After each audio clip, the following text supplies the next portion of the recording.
თეორიის მიმართ საზოგადოებრივ არა მარტო ჩვენში დამოკიდებულება ცოტა აგდებული არის. მასობრივ, არა მარტო მასობრივ აუდიტორიაში, არამედ სპეციალისტებს შორისაც ამ დროს ხშირად იხსენებენ სტრიქონებს გოეთეს ფაუსტიდან, რომელშიც ლაპარაკია იმაზე, რომ თეორია რუხია, უფერულია და მხოლოდ სიცოცხლის მწვანე ხე ხასხასებს ოქროსფრად დაახლოებით ასე არის ნათქვამი. მაგრამ არ უნდა დაგვავიწყდეს, რომ ამას მეფისტოფელი ამბობს. მეფისტოფელის სიტყვებია ეს და ასე რომ ძალიანაც ნუვენდობით. თანაც ის ამბობს, რომ ყველა თეორია რუხია, უფერულიაო. ყველა თეორიაო, ყოველგვარი თეორიაო. რაღაცას გვატყუებს მეფისტოფელი თავის ალბათ ძირითად დავალებას ასრულებს და ასეთ რამეს ამბობს. უფრო დასაჯერი მე მგონია არის რუსთაველთან ავთანდილის მიერ წარმოთქმული სიტყვები ოთხესწყალოსანში არავიქნ ცოდნა რას მანგებს ფილოსოფოსთა ბრძნობისა და მის მიერვე ამის მსგავსი არასგარგებ სწავლება თუ არა ეგ ძერთა თქმულსა. ეს კი ახლოს არის ჭეშმარიტებასთან, მართლაც თეორია თუ ის პრაქტიკასთან რო უკავშირდება, უსარგებლოა, მინიმუმ უსარგებლოა. დაბეჭდებით ორჯერ ამას, დაბეჭდებით ეუბნება ავთანდილ თავის მეგობარს. ვეფხისტყაოსანში. ეს იმიტომ გავიხსენ, რომ სემიოტიკას ნიშანთა თეორია ქვია. თეორია არის, ეს ნიშანთა თეორია გახლავთ, ჩემი აზრით, უმჭიდროესად დაკავშირებული ჩვენს ყოველდღიურ პრაქტიკასთან, ჩვენს ყოველდღიურ ცხოვრებასთან. ჩვენ ვიცით თუ არ ვიცით, სემიოტიკის გარემოცვაში ცხოვრობთ, სემიოტიკის სამყაროში ცხოვრობთ. გვინდა თუ არ გვინდა, ანგარიშს უწევთ ნიშანთა თეორიის კანონებს. ხანდახან ხუმრობთ და ეს ხუმრობა სემიოტიკის კანონებზე არის დაფუძნებული და არც გვაქვს გასწავლებული, რომ ასე არის. ყველაზე კარგი ხუმრობები, რაც მე მომისმენია და დამახსოვრებია, სემიოტიკური ხუმრობები, სემიოტიკის საფუძველზე შექმნილი და დაფუძნებული ხუმრობები გახლავთ და მოახვილგონი ულობები. ეხლა თავში მე ვიტყვი რას ვიტყვი შესავალს გავაკეთებ და რასაც ახლა მოგახსენებთ უკომენტაროთ, მე დამწვიდება ცოტა ხნის შემდეგ და გავიხსენებ. აი ასეთი სიტყვა არსებობს, გერმანული კომპოზიტი არის ეზერსბრუკე, რაც ქართულად ნიშნავს სახედრის, ანუ ვირის ხიდს. და ლინგვისტიკაში ამას ამ კომპოზიტით აღნიშნავენ მნემოტექნიკის ხერხებს და საშუალებებს. მნემოტექნიკა გახლავთ დამახსოვრების ხერხები და საშუალებები. ბავშვობაში ძალიან მიყვარდა ამ ხერხების გაცნობა, შესწავლა, მოსმენა, დამახსოვრება, ძალიან სახალისო რამე გახლავთ და სასარგებლო. ბევრი რამე არის ნელ დასამახსოვრებელი. ზეპირი შპარგალკებია რა, მოკლედ რო თქვა. ბევრი რამე არის ზეპირად ნელ დასამახსოვრებელი და როგორმე რომ გავიადვილოთ, კი მართალია ყველა ჩვენ მეთოდები გვაქვს დამახსოვრების გამოსტის წინ. ჩვენ მეთოდებს ვიყენებთ გამოსტაზე და გამოსტის წინ ვიხსენებთ და ხანდახან ვიგონებთ კიდევაც ეს მეთოდებს, მაგრამ არის კლასიკური მეთოდები. გახლავთ ყველა ენაში არის ეს, არ ვიცი თქვენ მსმენია თუ არა თეორიის შესახებ, მაგრამ აი ერთს გავიხსენებ ახლა. ფრანგულად ხო, ზოგიერთი ეს ეზერსბრუკე ზოგიერთ დაკავშირებული არის ორთოგრაფიასთან. არის ენები, რთული ორთოგრაფია აქვს, ძნელი ორთოგრაფია, ფრანგული არის ასეთი, ინგლისური არის ასეთი და ძნელი დასამახსოვრებელი. აი იქ თვითონ ფრანგებისთვისაც არის ბავშვისთვის ძნელი დასამახსოვრებელი, როგორ იწერება გაორმაგებული თანხმოვნით, ესართულის სიტყვა თუ ძალი თანხმოვნით და აი არსებობს საშუალებები, რომლის გამოყენებითაც არასდროს აღარ დაგავიწყდება ეს. ფრანგულად მერცხალი არის ირონდელი. ირონდელი. აი ეს ახლა ფრანგულად მერცხალი. ბოლოში ორი ელი რომ უნდა როგორ უნდა დავიმახსოვროთ? ორი ელი თუ ერთი ელი. ამისთვის არსებობს ასეთი ესდერსბრუკე. ფრანგული სიტყვისთვის იყენებ გერმანულ ლინგვისტურ ტერმინს. რა თქმა უნდა ორი, იმიტომ რომ მერცხლის კუდი ორად არის გაყოფილი. მერცხლის კუდი გაყოფილია ორად. და რა თქმა უნდა ორი ელი. აი ახლა თქვენ იმის მე რაც მას გითხარით, შეიძლება ირონდელი რომ მერცხალია ვერ დაიმახსოვროთ, მაგრამ ორი ელი რომ იწერება, არასოდეს აღარ დაგავიწყდებათ. არასოდეს რომ ფრანგულში მერცხალი იწერება ორი ელით. ეს მცირე შესავალიც არა, ეპიგრაფივით იყოს ამ ლექციისა და კიდევ ერთხელ ვიტყვი, მე დამჭირდება და გავიხსენებ აი ამ მაგალითს. ეს კურსი, რომელშიც ერთ ლექციას ასე დავარქვი, არაფერი ხო, ლექციას საფერის სახელი ერქვა. ეს იყო სემიოტიკა. ეს კურსი გახლდათ 15 ლექციანი კურსი, ასეთი კურსები იყო, ახლა მგონი 100 არის. ეს ერთი სემესტრი გახლდათ 15 ლექციანი კურსი, რომელსაც ერქვა მხატვრული ტექსტის ანალიზის მეთოდები. და გავიცი, კარგი სილაბუსი გამომივიდა, 6 წლის განმავლობაში ვკითხულობდი ამ ლექციებს და მაიძულა აი ამ შემჭიდროებულმა მასალამ ანალიზის მეთოდები, მხატვრული ტექსტ ანალიზის მეთოდები, ერთი ლექცია ამ 15-დან უნდა მიმეცუნა სემიოტიკისთვის ცხადი არ გამოვიდა და სხვანაირად ნიშნულთან თეორიის გარეშე, რა თქმა უნდა, ტექსტის ანალიზზე დღეს ლაბარაკი ზედმეტია.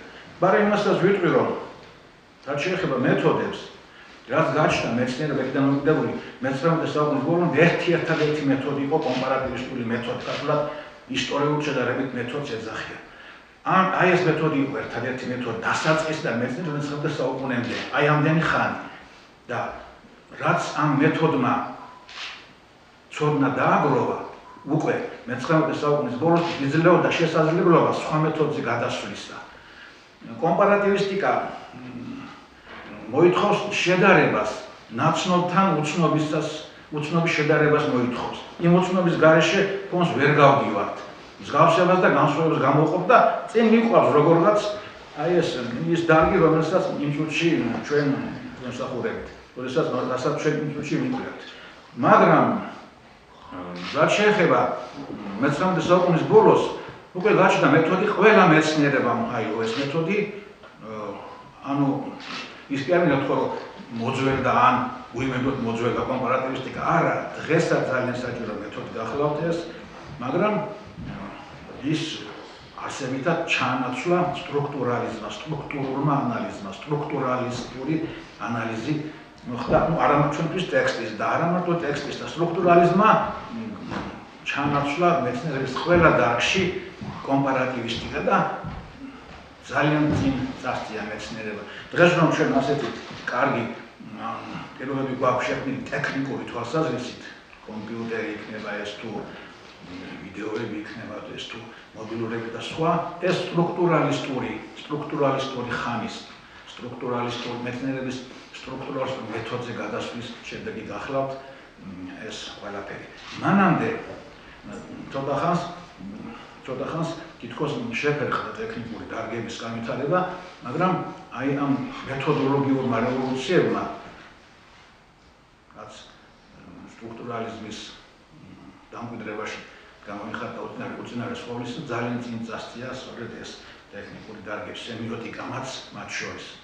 სემიოტიკამაც უზარმაზარი მნიშვნელობა, უზარმაზარი როლი ითამაშა ამ საქმეში. ახლა უნდა ვახსენო ორი არაჩვეულებრივი ადამიანი, ჩარლზ სანდერს პირსი, ამერიკელი ფილოსოფოსი, ლოგიკოსი და ფერდინანდ დე სოსიუდი, ლინგვისტი გახლდა, შვეიცარიელი, რომელმაც საფუძველი ჩაუყარეს აი ამ დარგ სემიოტიკას ჩაუყარეს საფუძველი, ორივე ბერძნული სიტყვიდან ბერძნული ძირიდან აწარმოებს სიტყვას იყენებდა თავიანთი შექმნილ დარგის აღსანიშნავად, ოღონდ დაგროვება ჰქონდა განსხვავებული სოციალური სემიოლოგიას ეძახოდა და პირსი ეძახოდა სემიოტიკას. პირსის შესახებ ამბობენ, რომ ამ დონის მოაზროვნეს დედამიწაზე არ გაუღვიაო, ისეთი ვინმე იყო. და იაკობსონი, მისი დიდი მცოდნე და აპოლოგეტი, ეგრან წერს, რომ იგი იმდენად დიდი იყო, რომ მისი ადგილი ვერცერთ უნივერსიტეტში ვერ მოიძებნაო. აქედან ჩანს ისიც, რომ მან ცხოვრება დაამთავრა სიღატაკეში და უცნობლობაში, რაც ყველა მეტისმეტად ჭკვიანი ადამიანის თქვენზე გახლავთ მოგეხსენებათ. ფერდინანდ დე სოსიური ლინგვისტიკა ხელად ეს ძალიან ცნობილია ჩვენში კარგი ხანია.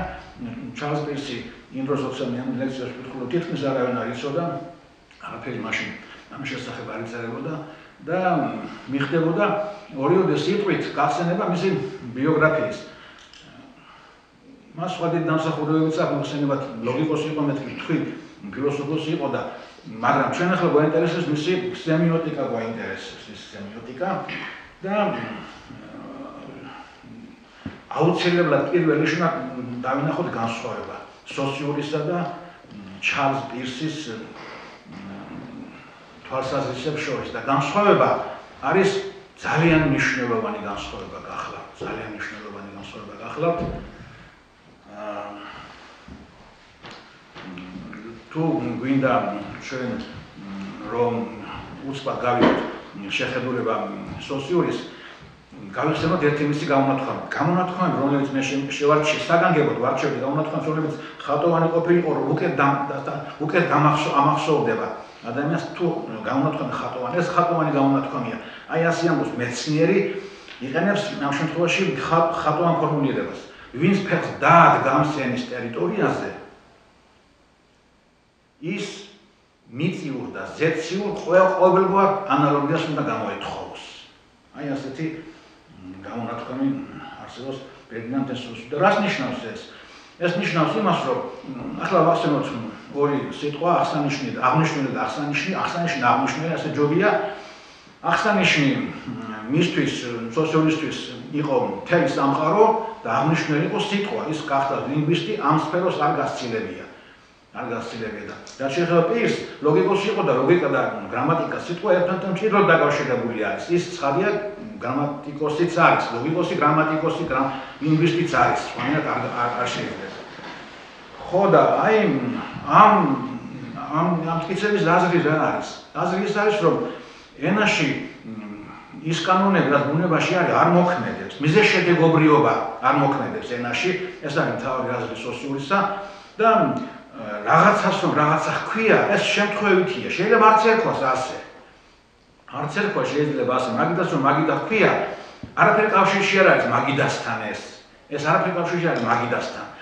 ამის დასტური სოციალისტის ის იყო, რომ სხვადასხვა ენაში სხვადასხვა სახელები ჰქვია ერთ-ამავე საგნებს და მეტიც ერთსა და იმავე ენაში სიტყვების შინაარსებს იცვლიან დროთა განმავლობაში.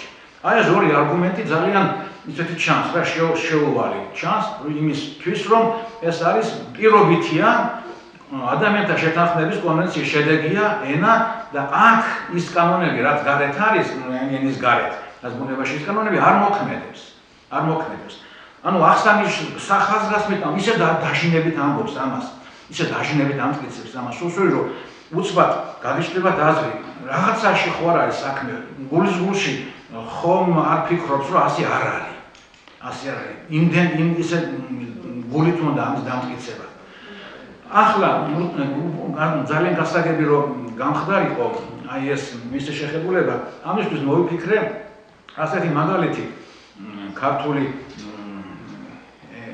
ენობრივი მასალიდან აი ქართულში მაგალითად სიტყვა დიდი უფრო პატარაა ვიდრე სიტყვა პატარა მაგრამ ეს არ გვიშლის ჩვენს ხელს იმაში რომ ამ სიტყვებით ის შინაარსები გამოხატავს და გამოხატა დიდი ორი ფონემით ნაკლებია ვიდრე პატარა მაგრამ არ გვიშლის ეს ჩვენ ხელს ამაში აი ამას ლაპარაკობს აი ეს უნდა თქვას სოციურის რომ აქ არ მოქმედებს ის კანონებიო არ აქვს მნიშვნელობა სიტყვა დიდი ფონემების შემადგენლობით უფრო პატარაა, ვიდრე სიტყვა პატარა, თუ პირიქით ამას მნიშვნელობა არ აქვს ენაში ამბობს ის. და ისე დაჟინებით ამბობს, რომ კიდევ ერთხელ ვიტყვი, რომ ეჭვი შეგეპარებათ რაღაცაში ხარ არის, მე თვითონ ხო არ ეპარება ამაში ეჭვი. აი ახლა თვითონ საკითხი რომ მნიშვნელოვანია ასე დასმას საკითხისა, რატომ ვინმე შეიძლება იფიქროს, რომ რა დიდი ფილოსოფოსობა და დიდი მეცნიერება ამას უნდა რომ ასწია ენაში. რა თუნდა ამას ლაპარაკი, ხო? მაგრამ ზოგი რაღაცა მიგონიშნებს, რომ ასე არ არის. თლად ასე არ უნდა იყოს საქმე. აი აქ ძალიან გავამაგრე ერთი ქართული ანეკდოტი, რომელსაც აკაკი წერეთელი იყენებს ერთ-ერთ პოლემიკურ ადრინდელ ახალგაზრდობრივ პოლემიკურ სტატიაში და ეს ანეკდოტი ასეთი გახლავთ. ცალკე მომისმენია ეს ჩემს ბავშვობაში ეს ანეკდოტი ჩემი ახლობლებისგან და აი იქ კარგად აქვს გამოყენებული იმ სტატიაში. ასეთი რაღაცა არის ასეთი აზრია გავრცელებული, რომ ბოცვერი კურდღლის შვილი 3 დღეს წოვსო ძუძუს, მეც არაო რა, 3 დღის ყოფნისო და როგორ მოხდა ახლა ეს, როგორ დაიხსნა დედამ თავი იმ ჯაფისაგან, რაც სჭირდება შვილის გაზდა ძუძუს წვევებას ხანგრძლივობის ნორმებში. რომ დაებადა ბოცვერიო კითხავ დედა კურდღემაო. დაგირჩენიაო 3 დღეს გაწვევო, სწრაფად კითხავ. თუ ბოდიში, რამდენი როგორ გირჩენიაო 3 თვეს გაწოვო, სწრაფად კითხავ, თუ 3 დღეს ვასეთნაირად კითხავ და ბოცორმა, რომელმაც არ იცოდა სემიოტიკა და არ იცოდა ეს ამბავი, რომ ენაში არ მოქმედებს ის კანონები ბუნებაში, უთხრა, ცხადია 3 დღესო და აი ასე შერჩა ეს 3 დღის უცხოა. რას გვეუბნება ეს ანეკდოტი? საერთოდ, როდესაც რაღაცა მეცნიერული აზრის ლეგიტიმაციაზე ფიქრობს ყოველთვის მეცნიერი, რომ რასაც ის მუშაობს, თავს იკლავს, ფიქრობს, ამდენს, წვალობს, ეს საჭირო უნდა იყოს. ანუ ლეგიტიმაცია უნდა მიანიჭოს. და ლეგიტიმაციის მინიჭების ერთ-ერთი საშუალება არის სწორედ ფოლკლორი. ეს ტყუილა ასეთენით ტყუილად არ ჩნდება. რაღაცაშია საქმე ადამიანებს რაღაცა დაწუხებთ ის ამბავი, რომ რატომ არის ასე, რომ ენაში ეს ლოგიკა არ მოქმედებს. რატომ არის? აღარ იქნება არც არის ასე. ამ ანეკდოტში დაეჭვება ძალიან კაფიო ჩანს და ძალიან სასარგებლო სემიოტიკური ანეკდოტი გახლავთ. ძალიან სასარგებლო სემიოტიკური ანეკდოტი გახლავთ ეს ანეკდოტი. ეხლა აქედან ისე ჩანს, რომ ეს ანეკდოტი სოციალური სიცოცხლეზე ასხამს წყალს აშკარად, ხო? ასე გამოდის. რა შეიძლება, მაგრამ წინამძღოლში უფრო ხმა ანალიზმა რაც ჩაატარა პისმა, აჩვენა რომ არ არის ასე არ არის. ანუ ენა თლად დაცილებული არ არის ბუნების ლოგიკა, მიზეზ შედეგობრივობა და ასე შემდეგ თლად დაცილებული არ გახლავთ.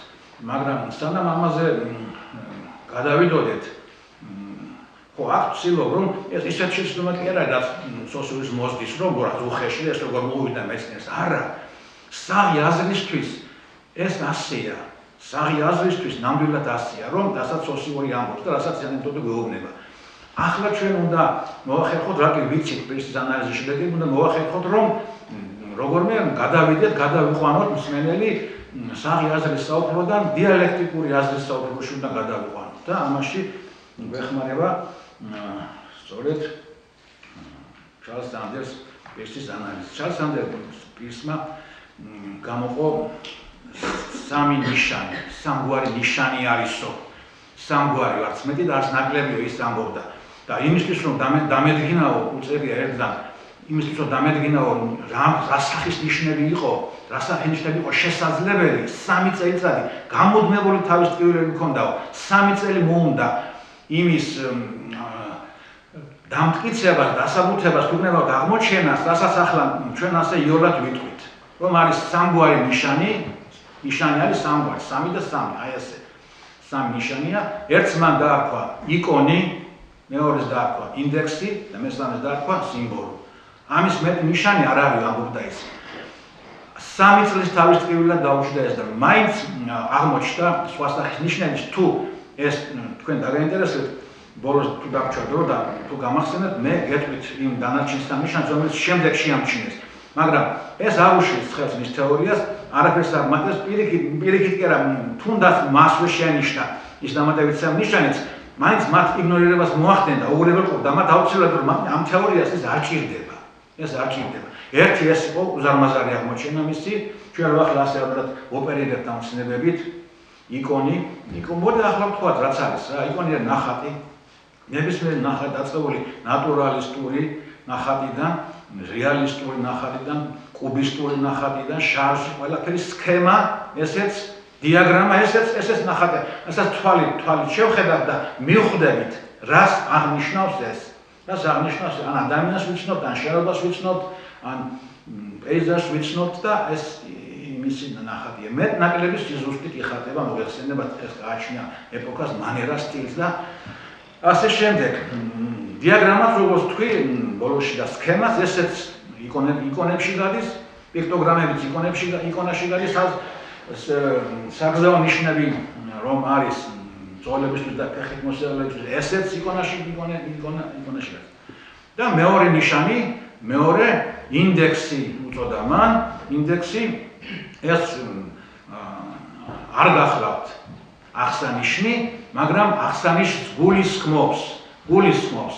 აქ ძალიან კარგი ანდაზა არსებობს, კვამლი უცეცხლოდ არ არსებობს და აი მაგალითად კვამლი ცეცხლის ინდექსია. კვამლი თუ არის, ცეცხლს ჩვენ ვერ ვხედავდეთ, მაგრამ ცეცხლიც იქ არის. მერცხალი გაზაფხულის ინდექსი გახლავთ. ერთი მერცხალი გაზაფხულს ვერ მოიმავსო, ერთი მერცხალი არც მოფრინავს არასოდეს ცალკე, როცა მოფრინდებიან, ეს ნიშნავს რომ გაზაფხულია, მერცხალი გაზაფხულის ინდექსია და რა ვიცი, კვალი დაჩნეული ქვიშაზე ან ტალახზე ნიშნავს რომ აქ ადამიანს გაუვლია, ადამიანის ნიშანია კვალი, ასენი გახლავთ ინდექსები.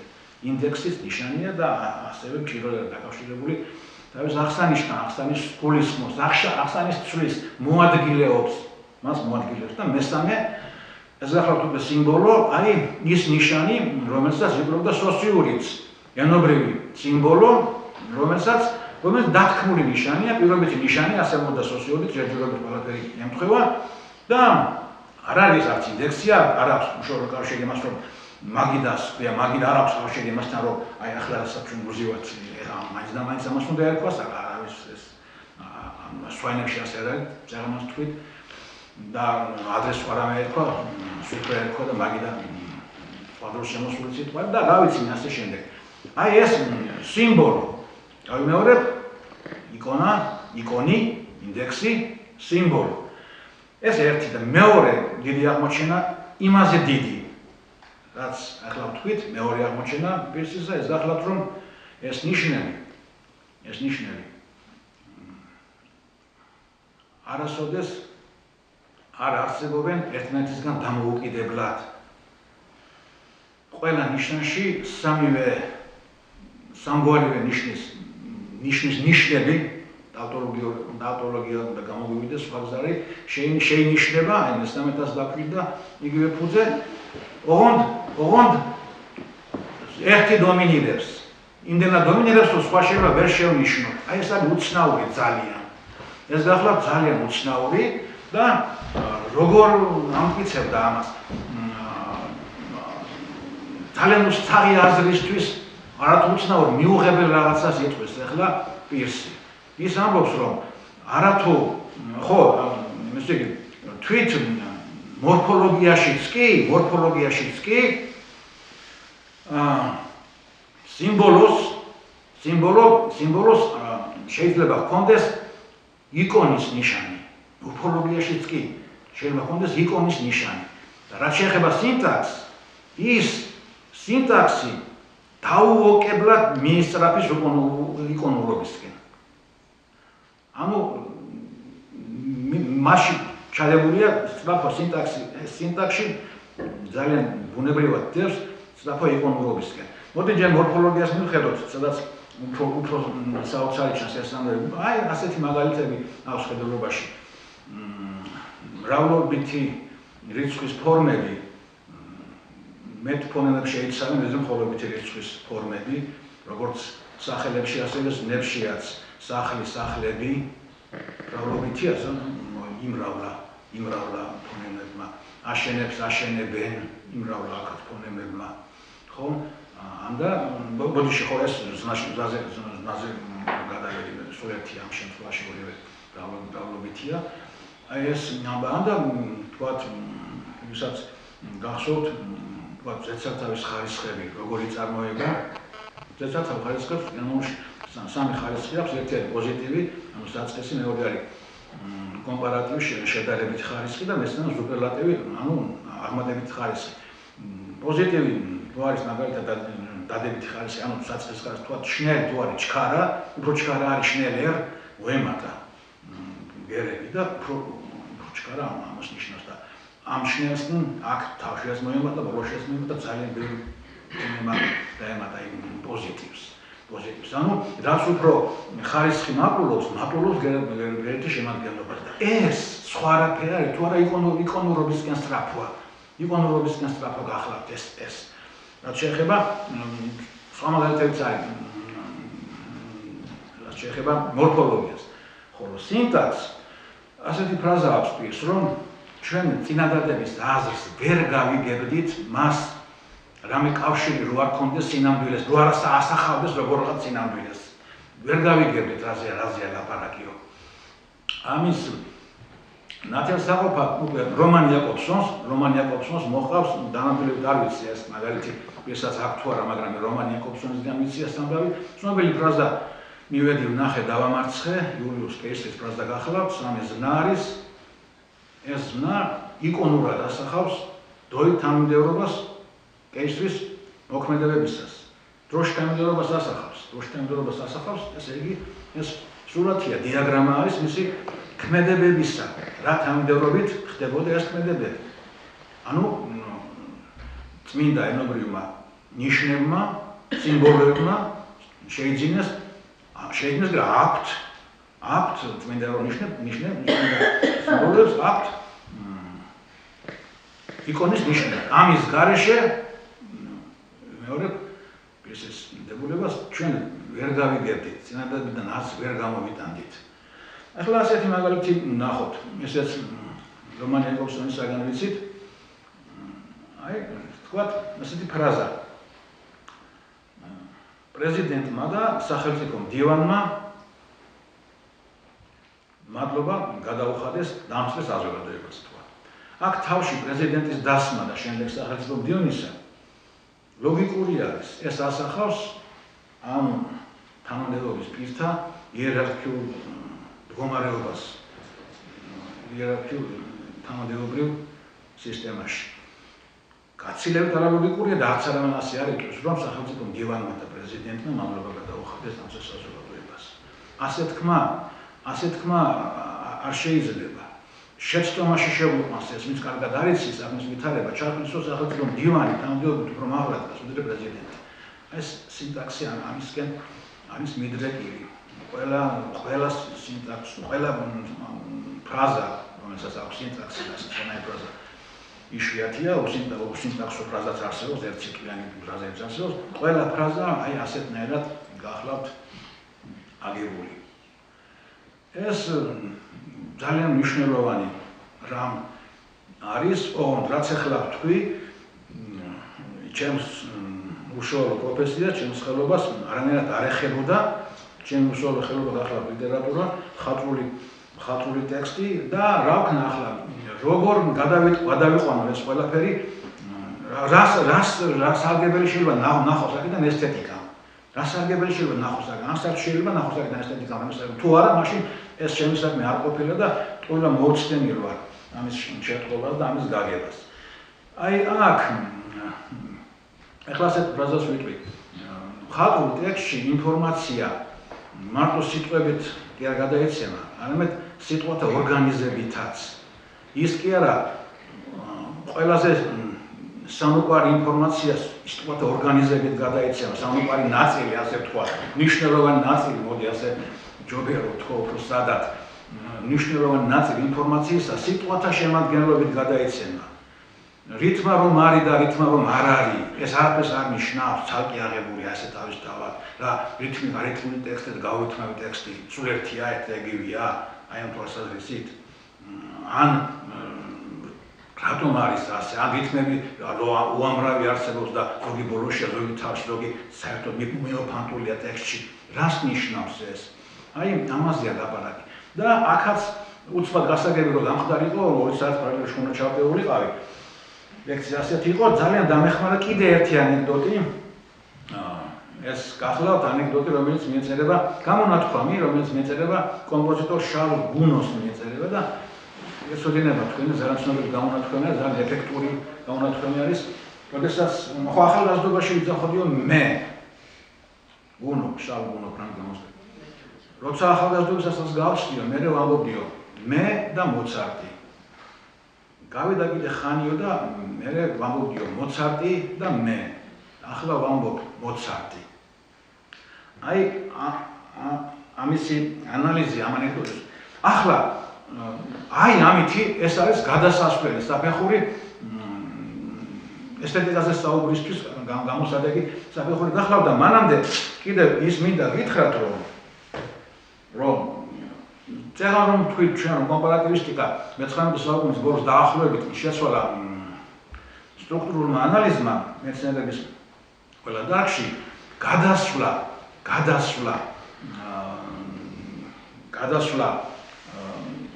სტრუქტურალიზმზე ხდება სემიოტიკის მეშვეობით. სემიოტიკიდან გადავდივართ სტრუქტურალიზმზე. ამის გარეშე ვერ გადავართ.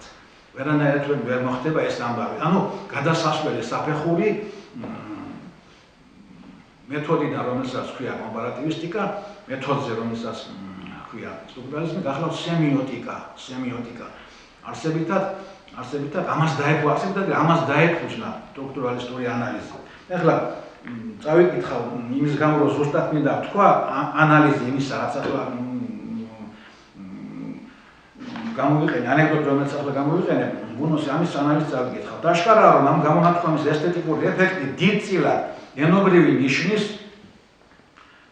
პირველი პირის ნაცვალსახელი მეს, პირველი ნაცვალსახელი ენობრივი ნიშანია. ხატოვან, ანუ იკონურ პრეზენტაციაზეა დაფუძნებული. აი ამას ეფუძნება ესთეტიკური ხარისხი აი ამ ანეკდოტის. 4 ხატია წარმოდგენილი და ისინი ამ გამონათქვამის ავტორის შეხედულების დინამიკას წარმოაჩენენ. პირველი, მე და არაფერი მის გვერდით. რა ძალდაუტანებლად ასე იშიფრება. ჩემი ტოლი კომპოზიტორი არ არსებობს. ეს ნათქვამი სიტყვებით არ არის. ეს სიტყვათა ორგანიზაციის შედეგად გვიჩნდება ჩვენ ეს აზრი. ამიტომ თქვით ზეღან რომ დიდი ნაწილი და მნიშვნელოვანი ნაწილი მხატვრულ ტექსტში ინფორმაციისა სიტყვათა ორგანიზებით გადაიცემა. აი ეს არის მხატვრულობა ამაშია. შეიძლება ეს ის იყოს, კარგად არ ვიცი, გრძელი სიტყვა მოკლედ ითქმის რუსთაველი რომ ამბობ. შეიძლება ეს ის იყოს. მეორე ხატი. ჯერ მე და შემდეგ მოცარტი. რაც ნიშნავს, მე პირველი ვარ, ჩემ შემდეგ კი მოცარტის ხსენებად შესაძლებელია. არ თქმა ეს რაც მე ახლა ვთქვი არსად, მაგრამ ეს სიგულისხმებოდა. მესამე, ჯერ მოცარტი და შემდეგ მე. ანუ პირველი მოცარტია, მაგრამ შემდეგი მე ვარ. და მეოთხე, მეს ნულოვანი პრეზენტაცია, რჩება მოცარტი, ხდება მე. მოცარტი იმდენად დიდია, რომ მასთან შედარებით მე სახსენებელიც არ ვარ. აი ეს რაც ახლა მე ამის თქო მოვანდომე, არაფერი ნათქვამი არ არის, მაგრამ ყველაფერი იგულისხმება. ეს ინფორმაცია დევს ამაში, როგორ სიტყვათა ორგანიზებით. ხან მარტომია, ხან მოცარტი და მე, ხან მე და მოცარტია, ხან ახალი მოცარტი. აი ამის საშუალებით. ძალიან კარგი მაგალითია იმისა, რომ სემიოტიკიდან გადავიდეთ ესთეტიკაში. ძალიან გამოსადეგი პატარა ტექსტი. გახლავთ ეს. ამ ანალიზის შემდეგ ნათელი ხდებოდა უკვე, რომ ესთეტიკური ღირებულების მქონე ტექსტში ინფორმაციის ნაწილი სიტყვათა ორგანიზებით გადაეცემა და მნიშვნელოვნად ამას ეფუძნება მხატვრულ ტექსტთა მაღალი ინფორმაციულობა. აი ეს არის ერთ პოეტურ სტილში მეტი ინფორმაცია არის, ვიდრე მთელ დიდ ტრაქტატში. ინფორმაციის გაზომვა მოგეხსენებათ კარგი ხანი უკვე შეუძლიათ მეცნიერებს, ბიტი არის მის საზომი ერთეული და კარგად ხერხდება მისი გაზომვა. პუშკინის ერთ ტრიქონში ასეთ სადაც თქონა უსწრებთან ადრე ახალგაზრდობაში პუშკინის ერთ ტრიქონში მეტი ინფორმაცია ვიდრე პრაბის მოწინავე სტატიაში. მეტიც ალბათ. ხო, აი ეხლა აქ მხატვრული ტექსტის იმდენად მნიშვნელოვან თავისებურებასთან გვაქვს საქმე, რომ მისი ილუსტრირებისას ანეკდოტურ გამონათქვამს თუნდაც მეტად მახვილ უნიურსა და ეფექტურს ვერ დავჯერდებით, ამიტომ მოვიხმობდი ერთ სტროფს საერთონობას ლექსიდან დამეხსენი ეს შემიძლია ჩავანაცვლო უამრავი სხვა ანალიზით და არც ვიცი ხო არ ჯობია რომ ეხლა სხვა მაგალითი მოვიტანო ვიდრე აქ მქონდა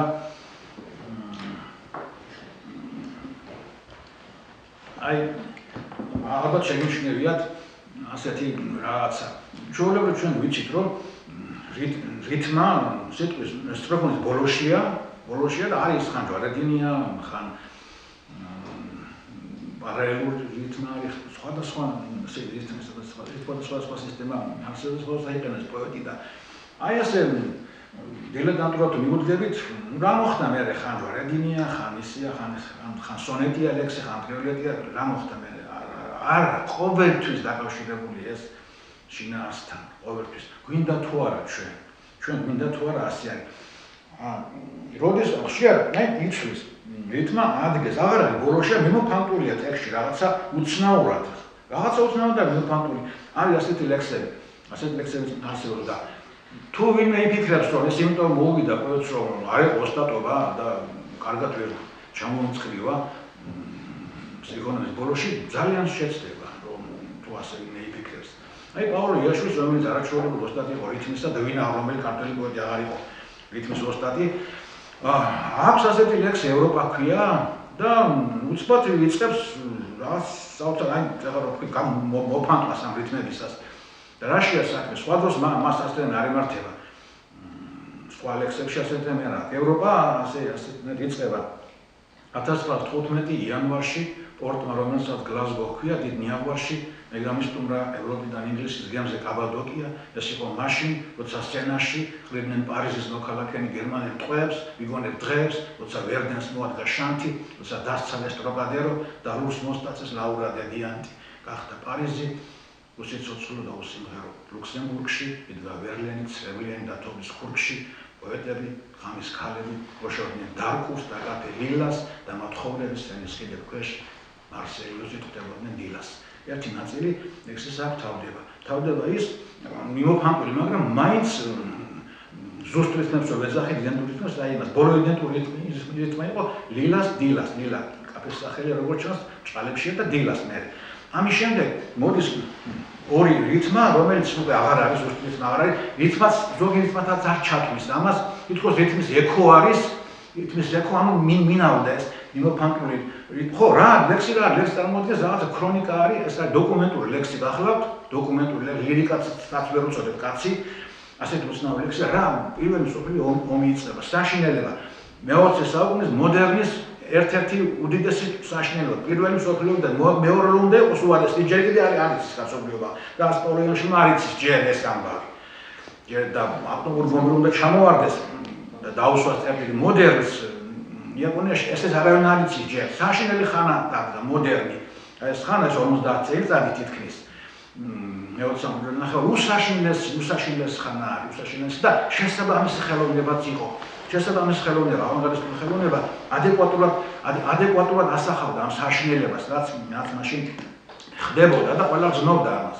ამის შემდეგ ასეთი რითმის ახლოს არის საგანგებოდ, როგორც ჩანს, რომ ეს რითმის ექო მოესმას კარგად ხურს და ეს მუშაობს ამ დროს.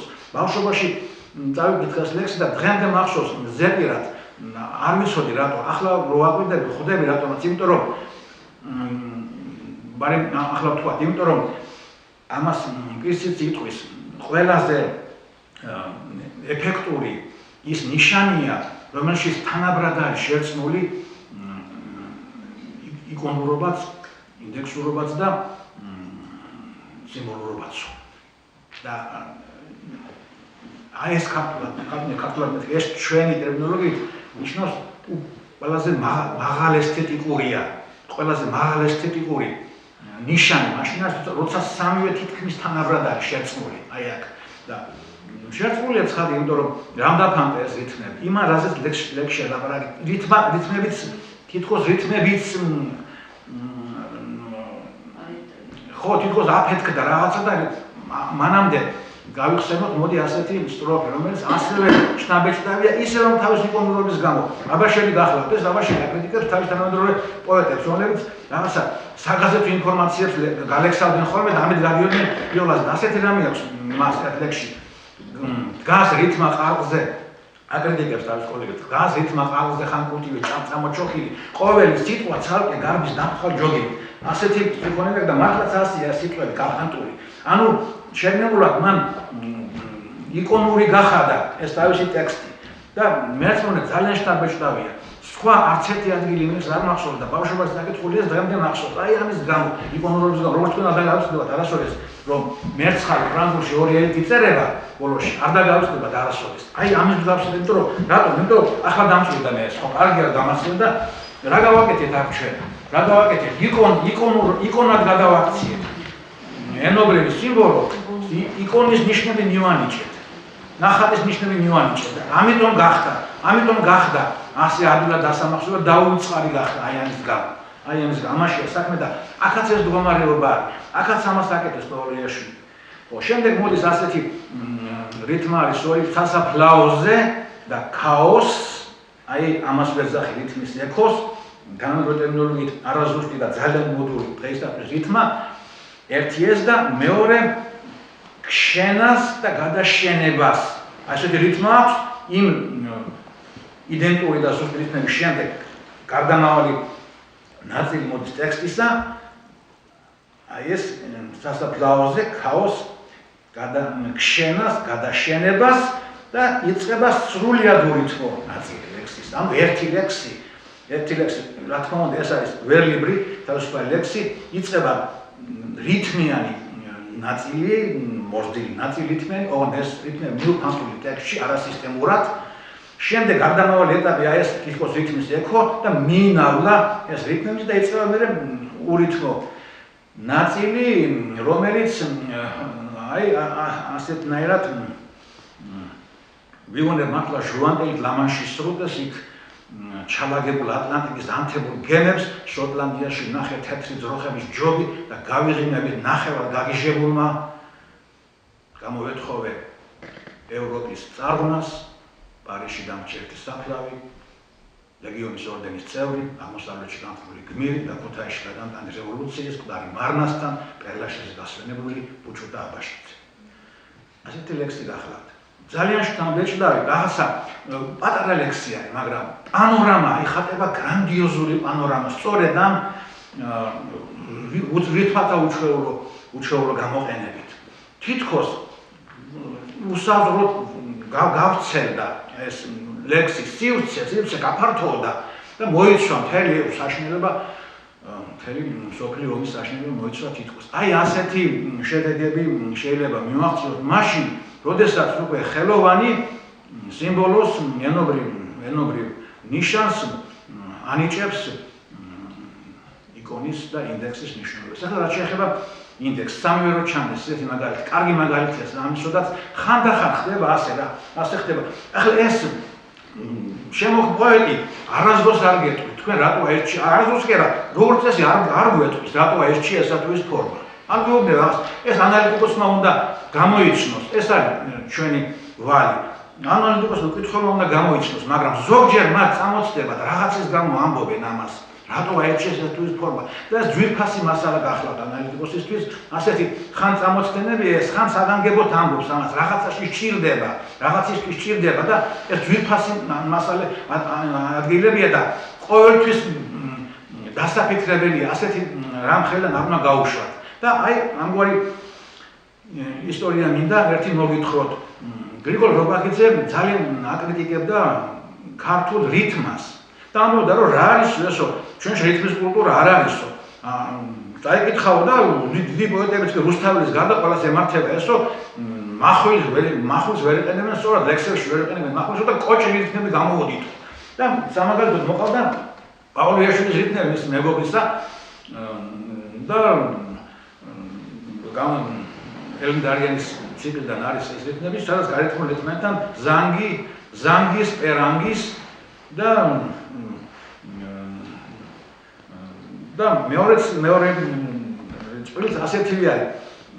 ზანგი, პერანგი, ხო? ახლა ასეთ გარეთ მაშინ რომ სწორსაც ამბობს, აი დავყვიდით. თუ მე მას წავიკითხავ ბუნებრივი מחვილით, ითმა დაკოჭრდება. ზანგი, პერანგი. ხო? უხეშად ის. თუ მინდა რომ რითმა გასწორდეს, ასე უნდა წავიკითხო. ზანგი, პერანგი, მაგრამ ეს პერანგი ასე არ იკითხება ქართულში ლექსი და ხანდახან თუ კითხულობენ, ასე უსაშუალო პროვინციალიზმი არის. ანუ როდესაც מחვილით უნდა გასწორონ რითმა. არა, ეს არა. და ამბობს რომ აი ასეთი რამე ხდებაო შერადო. და იწუნებს ამ ამბავს. ცოტა ხანი გადის 2-3 წელი და ტიციან დაბიძე წერს ლექს. თითქოს ამის საპასუხოდ, ამ კრიტიკის საპასუხოდ. ეს კრიტიკა ძალიან მტკივნეულად მიიღეს ეთყობის მეგობრებმა, მაგრამ არ გამოუთქვამთ ზეპირად საფუძველი, მაგრამ თითქოს ამის საპასუხოდ ტიციანი წერს ლექს 23 აპრილით და კარგი ლექსი გახლავთ ეს ალბათ იცით კიდევაც და ასეთი სტროფი არის იქ ვარ დალეწილი ვით ჩემი რითმა ეს არ არის ბოდიში მართლა ვერ გაგიტანოს ცხენი ჯირითმა ბედო მიხმარე თვითონ კამათლა დალეწილია სულ ყველაფერი აქაც საგანგებო თითქოს აი ნახოთ ორივე რითმა ნახოთ ვით ჩემი რითმა და ჯირითმა თუ წავიკითხავთ მოწესრიგებულად ვერსიფიკაციულად რითმა, ჯირითმა უნდა წავიკითხო და გამოგვივა პროვინციულად წაკითხო. ან და მეორე რითმაც მართლა, ეს არის ბოდიში მართლა, კამათლა უნდა წავიკითხო რითმა გამოივა. მართლა, კამათლა ეს კიდე რა არის მერტნაიცის. ან უნდა შესწირო რითმის ეუფონია კეთილხმოვანი უნდა შესწირო წაკითხვის დროს რას სწორად წაკითხვას, მახვილსა და დასმას ინტონაციის, სწორ ინტონაციას, ან პირიქით სწორ ინტონაცია უნდა შესწირო რითმის ეუფონიას და რა გამოდის ასე, ორივე შემთხვევაში რაღაცა გამოდის ესეთი რა, რომელიც როგორც შეიძლება ოსტატზე აპატიებოდეს, მაგრამ ეს კაცი გვეუბნება, როგორც ჩანს პოლემიკური ეს ლექსი, როგორც წერა თქვი, მასაც ეს უნდა, არ უნდა რომ ეს უნდა ასეთი დისჰარმონია ფორმის მიერ დისჰარმონია როგორც ჩანს კარგად ესადაგება, ეკორესპონდირება მის სულიერ დისჰარმონიას.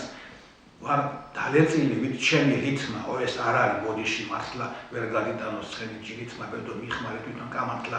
ანუ თქვენ ნუ გონიათო რომ მე ეს არ ვიცი როგორი წერება ლექსი, მაგრამ ისე თუ დაწერდა, როგორც ჩანს სალექსო ფორმასა და სათქმელს შორის კონტაქტი ვეღარ დამყარდებოდა. ახლა წარმოვიდგინეთ თქვენ პაულო იაშუის ის ლექსი, რომელშიც ისეთი რამე დაემართა რითმას, თვითონ აფექტა ბომბი და მიმოფანტა აკეთეთ ეს რითმები.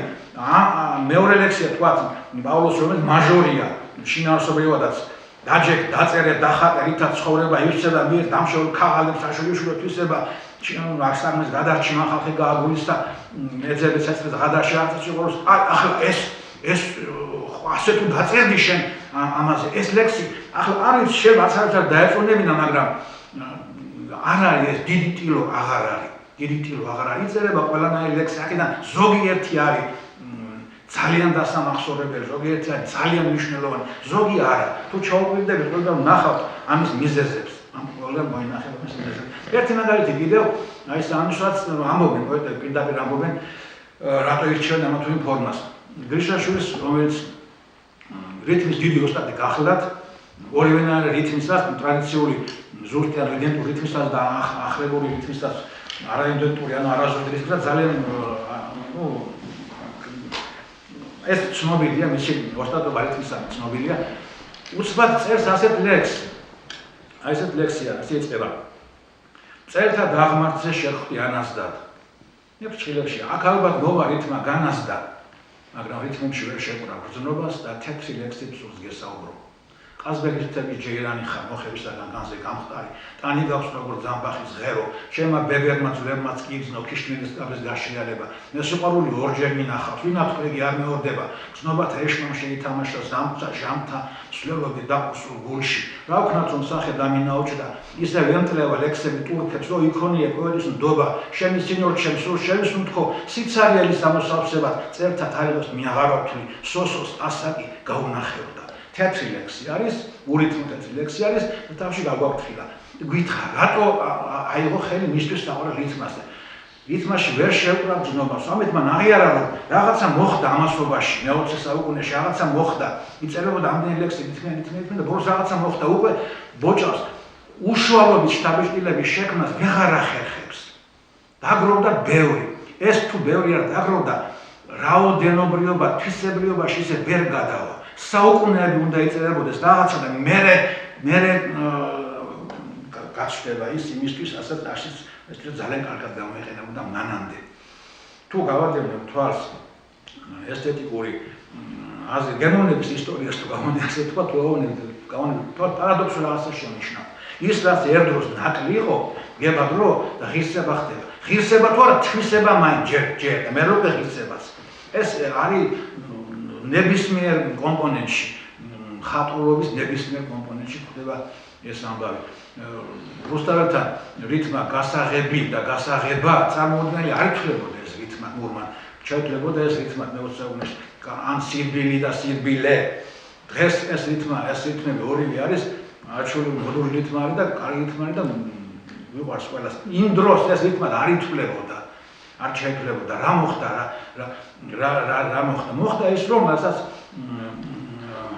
რუსი მკვლევარები რომელსაც მეძახით პრობლემას დაუმშევს ეს საკითხი იური ტენიანოვმა შკოლასთან მათ დაარქვეს ამ მოვლენას დაარქვეს ავტომატიზაცია დეავტომატიზაციის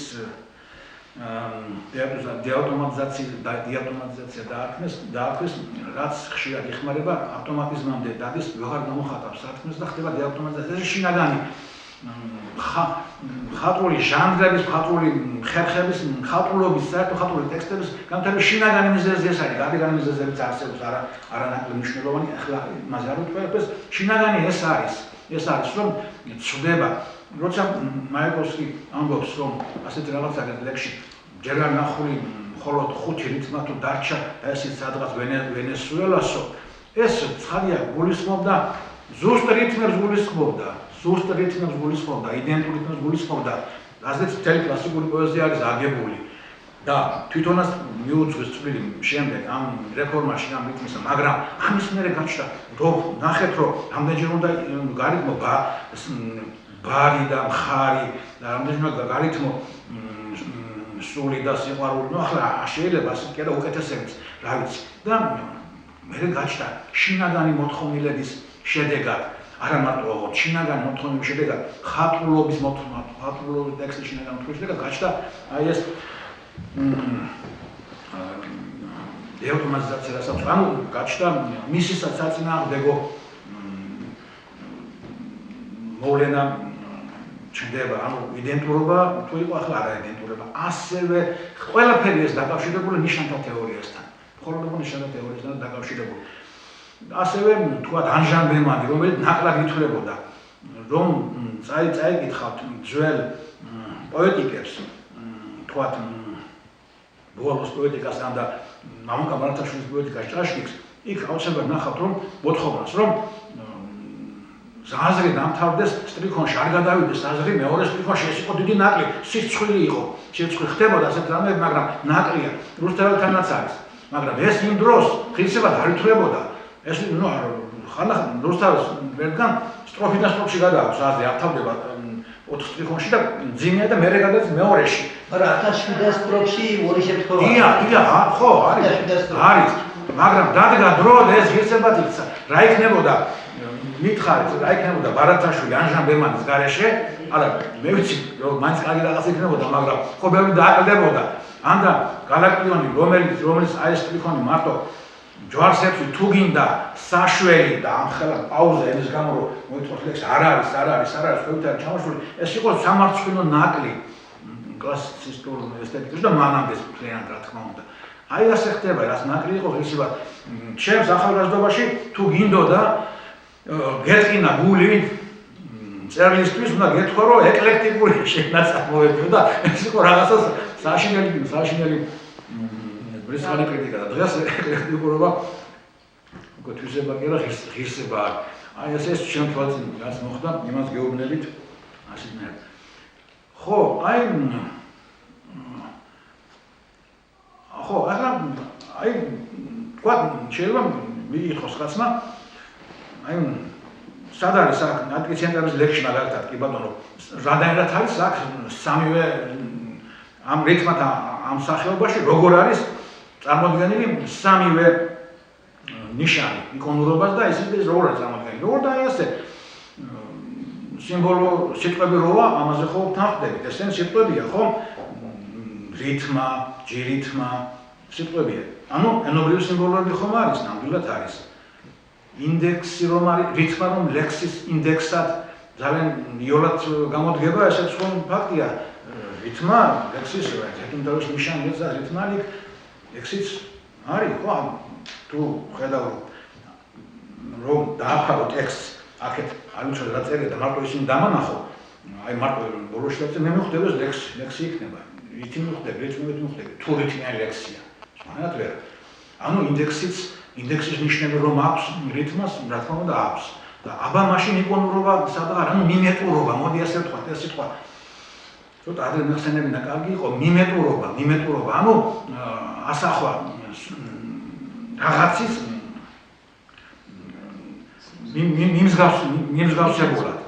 მიმსგავსებულად აი როგორ ეს სად არის იქ არის რომ როგორი დისჰარმონიულიც არის ახლა ეს ჩემი რითმა როგორი დისჰარმონიულიც არის აი სტროფში ისეთი დისჰარმონია ჩემს სულში აი ისეთი რაღაცა მასწორხარ დისჰარმონია და ჰარმონია ურთიერთდაბერის ფუნქციონალური გახლავთ და დისჰარმონიის გამო ხატვას თუ შენ ჰარმონიული ფორმით შეეცდები, ну არ ვიცი რაღაცა რომ გამოვა, ეს ნახდი არაფერი არის და არაფერი არ იყოს. რაღაცა გამოვა, ან პაროდიად შეიძლება გამოდგეს ეს, ან რა ვიცი რაღაცა გამოვა. ну ვიფიქრებთ რომ პოეტს რაღაცა შეეშალა. არა, თუ შეეშალა, მაინც რაღაცა აზრი მაინც აზრს არ აინტერესებს. შეგვეშალა თუ ჩავიფიქრეთ ასეთი რაღაც. აზრი ჩნდება, აზრი დამოკიდებულება არის ტექსტის ორ ნაწილს შორის და აზრი აუცილებლად გაჩნდება. ეხლა მოდი ბოლოს იმას ვიტყვი, რომ ეხლა ჩვენ ვილაპარაკეთ სიმბოლო რო გადადიოდა, გადაიქცევა და იკონად მოულოდნელად. ხო ეხლა იმასაც ვიტყვი, რომ პირიქითაც ასე არის. პირიქითაც ასე გახლავთ, და შეიძლება იყოს ნებისმიერი ნახატი, რაც უნდა რეალისტური იყოს ის ნახატი, მასში არის სიმბოლოს ელემენტები განსაკუთრებით კომპოზიციაში ჩანს ეს და იმ ეპოქის კარგად მცოდნე და ხელოვნების კარგად მცოდნე აუცილებლად გეტყვით თქვენ შენიშნავს ამ კონვენციებს რატომ არის ეს საგანი ცენტრში რატო დგას და აი ეს საგანი რატომ არის განაპირას თანაც მარცხენა მხარეს და არა მარჯვენა ესენი დაცულია ყოველთვის თვით ყველაზე რეალისტურ ნახატშიც კი თვით ყველაზე რეალისტურ ნახატ აღარაფერს ლაპარაკობ ახლა პინტოგრამებზე და აღარაფერს ლაპარაკობ შარჟებზე და რა ვიცი მე აი ეს ასეთ მანერაზე ხატვისა ასე რომ ეპოქა ყოველთვის ეპოქის კონვენციები ყოველთვის ჩანს რომ მოკლედ ბევრი ვარ ვილაპარაკო ჩემთვის არც თუ ისე მახლობელ სფეროში ვარ გადავიჭრა რასაც თქვია ხელოვნებად მცოდნეობა გეტყვით რომ ნებისმიერ ხელოვნებად მცოდნეობითი ანალიზი აი ეს არის თქვა ფერწერულ ტილოებში იმდროინდელი ეპოქისეული კონვენციების შემჩნევა და ამოხსნა რატომ არის განსაკუთრებით ეს სასულიერო ხელოვნებას ეხება იქ ძალიან მკაცრად არის განსაზღვრული კომპოზიცია სად რა უნდა იდგეს რომელიც მინდანი სად უნდა იდგეს რა თქმა უნდა ვინც ამაში გამდობილი არის ის ხადი ვერ მიხვდება რატომ არის ესე შედის და თქვა ფრესკებს უყურებს, მაგრამ არა მარტო მან, ჩვეულებრივ საქართველოშიაც ეს ასე არის. თუ გახსოვთ იმ სპექტაკლიდან, რომელიც გიროსმანს ეზუნება, მიგონი კუზნეცოვის არის რა, ეს ჩვენთანაც ვიგნობდა ქართულად. და მოიხსენებათ პერსპექტივას არ იცავსო, ამაზე ამბობდნენ. კაიკაც შეხატავს. ხო. არ იცავს პერსპექტივას გაუნათლებელი არისო. პერსპექტივას რა უნდა? პერსპექტივას ბავშვები ვერ შეხატავენ თავის და აღმოაჩენენ ხოლმე. ბოლოს და ბოლოს დაახატა ისე რომ აი მართლაც შორს რომელიც არის, თითქოს შედიხარ სიღრმეში რა, მის სიღრმეში შედიხარ თითქოს ნახატის სიღრმეში. და ამას დიდი არაფერი არ უნდა, მაგრამ იქ ათქმევინებს ავტორი ესის ათქმევინებს მას ახსნას თხოვენ რატო აკეთებო, რატო ჩანსო ასეო შორსობს არის, პერსპექტივა რა არის? მეკითხება. პერსპექტივა ის არის, რომ შორსომან საგან პატარა უნდა დაეხატოსო და ახლოს ვარ დიდიაო. ეს ახლოს ვარ დიდი, იქნება ახლოს ვარ ისო. როგორი გაზია? წერია, იქნება ყური აქვს მოშევიდი ჩემს კი რაღაც წამომცდეს და სადღაც დამასმინოსო და შორსომარი კიდე იქნება მეგობარი როგორ დავხატო მტერი და ანუ კონცეფტი რა გააკეთა იკონაში შეიტანა სიმბოლოს ელემენტები შეიტანა და დიდი ხელოვნება გამოვიდა, უფრო დიდი ხელოვნება ვიდრე ჩემთვის ძალიან საყვარელი გაბაშვილის და შიშკინის და ემათი ხელოვნებები სიმძლავრეობას, მაგრამ ეს უფრო დიდი ხელოვნება არის. იმიტომ რომ აი ესე შეერწყა ერთმანეთს იკონურობა და სიმბოლურობა. აი ეს გახდა ჩემი საქმე და ბოლოს ხო რა კი ამეთი დავიწყე უსვათ ამასაც გეტყვით მე მგონი ესეც ახალესო იქნება და გამოგადგებათ ეს მეცხრას რაც შეეხებოდა ამასაც წავახდიას რაღაცას რომ მაინტერესებდა სამ მაგალითად რომ გვეძებდი სადღეისოთ ნახე ასეთი სტალაქტიტები და სტალაგმიტები იცით რაც არის მაგრამ ის თუ იცით ზემოდან იზრდება მას რა ქვია და ქვემოდან იზრდება მას რა ქვია ეს იცით? ის სტალაქტიტი და ზევიდან და სტალაგმიტი ქვევიდან ხო ეხლა როგორ უნდა დავიმახსოვროთ ეს საერთოდ დიდხანს ვფიქრობ რომ არ ვიცი და წავაწყდი ასეთ გერმანულ ეზელსბრუკი რომელსაც მე გავუმჯობესე ეხლა რასაც გეტყვით ამას მე ჩემ ვარიანტს ენის ცოტა არჭირდება ამითი არ უკეთესი და რომ ვნახე ეს როგორ უნდა დაიმახსოვრო სტალაქტიტი რომელია და სტალაგმიტი რომელია ამისთვის იყო ასეთი ეზელსბრუკი იყო ასეთი გამოგონებული ამისთვის რომ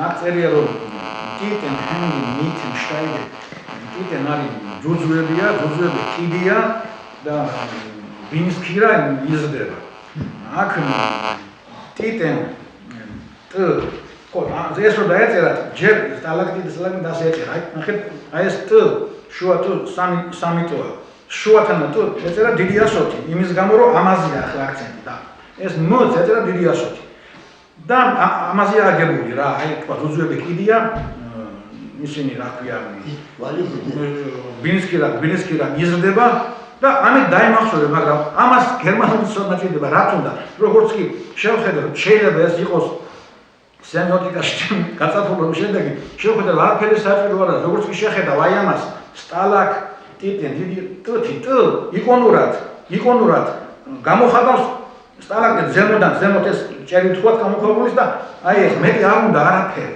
ამას ენიშნულადაც არ უნდა სტალაქტიტი ზემოდან ქვემოთ იმიტომ რომ აი აქ არის ასე ვაქციეთ ენობრივი სიმბოლო იკონა ამისთვის საკმარისია იცოდე როგორ ეწერება დიდი ტ რომელიმე ევროპულ ენაზე და მეტი არ არის საჭირო აი ესეც დაშუქრა ჩემგან ერთი ეზელსბრუკი ძალიან იური და მარკები ხო დაკავშირებული ისევ და ესე ცხადია ხუმრობა მაგრამ ესეც სემიოტიკური ხუმრობა გახლავთ